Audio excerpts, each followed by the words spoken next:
ज्या ठिकाणी या चिमुरडीवर अत्याचार झालाय तिथेच आरोपीला ठेचून मारा ही मागणी खुद्द नसरापूर घटनेतील आरोपीच्या पत्नीनं केलेली आहे। स्वतः सुद्धा एक आई असल्याचं म्हणत आरोपीची पत्नी ढसाढसा रडली आहे। माझ्या मुलीवर त्यानं अत्याचार केला नाही असंही त्यांनी स्पष्ट केलंय। फाशी देण्याची मागणी आरोपीच्या मुलानं केलेली आहे। यातले जे आरोपी आहेत भीमराव कांबळे यांच्या पत्नीने आणि मुलाने आमच्याशी संपर्क केला आणि आम्हाला आमची बाजू मांडायची असं त्यांनी सांगितलं। खरं तर जी घटना घडली ती अतिशय निंदनीय, अतिशय निर्गुणपणे तुमच्या पतीने त्या मुलीचा खून केला। तर त्यांच्या फाशी द्या, त्यांना तात्काळ मारून टाका अशी मागणी होती। एक पत्नी म्हणून तुमची काय भूमिका? माझी अशी भूमिका आहे, त्या एवढ्याशा चिमुरडीचा झाला त्या जागेवर त्याची हत्या झाली पाहिजे। मला तेव्हापासून मी अन्न खात नाही का पाणी खात नाही।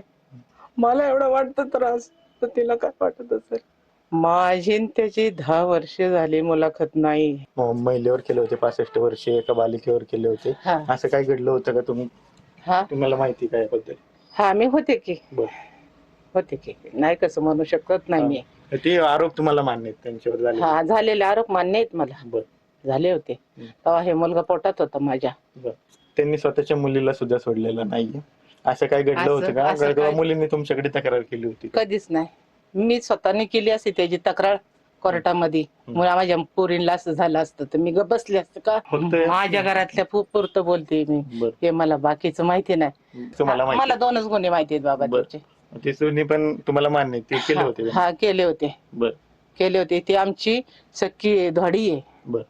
हा, ती तेव्हा 15-14 वर्षाची असेल त्या वेळात पण आपण त्याला काही संपर्क साधला नाही त्याच्याबरोबर आणि मी गेले नाही। जे चिमुरडीवर अत्याचार झालाय, या चिमुरडीवर अत्याचार झालाय ना, त्या जागेवर त्याला ठेचून मारला पाहिजे, एवढीच माझी शेवटची नम्र विनंती आहे। मुलगा सुद्धा आहे।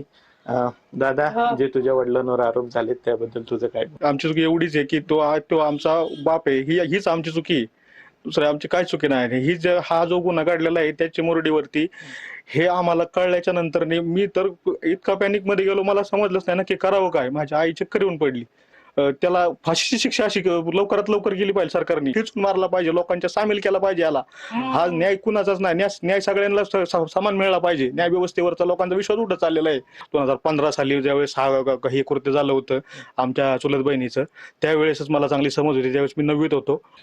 7 बहिणींची आता सगळे त्यांना त्यांची लग्न बिग्न झालेली सगळे, तर त्यांना आता कोण हे करणारी? असं त्यांनी जे सगळे लोकांनी हे केले, पसरवले की काय ही लोक अशी होती तशी होती। तर ह्यांनी आता कुठं जायचं त्या मुलींनी? मी आईला सांभाळू का मुलींना सांभाळू? म्हणजे जे कृत्य तुझ्या वडिलांनी केलेले त्याचा दोष तुमच्या फॅमिलीला, तुमच्या कुटुंबाला देणं चुकीचं आहे। हे पूर्ण चुकीचं आहे। माझा निषेध आहे या गोष्टीसाठी, तीव्र निषेध आहे। ह्याला फाशीची शिक्षा आणि ह्या चिमुरडीला लवकरात लवकर न्याय मिळावा। कॅमेरा पर्सन तुषार समेत, विनय जगताप, TV9 मराठी।